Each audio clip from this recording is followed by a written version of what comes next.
Hello everyone, welcome to Web Solution. In today's video, I'm going to show you how to change your profile picture on Mico. Make sure to watch the whole video to learn how. Let's begin. First, open Mico on your mobile device.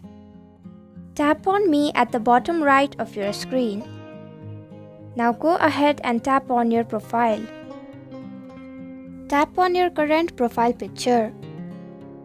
Tap on the photo that you have already posted. Tap on Change Picture. Select a photo that you want to upload. Tap on the check mark at the bottom right of your screen. Tap on the check mark at the top right of your screen. And that's it. This is how you change your profile picture on Mico.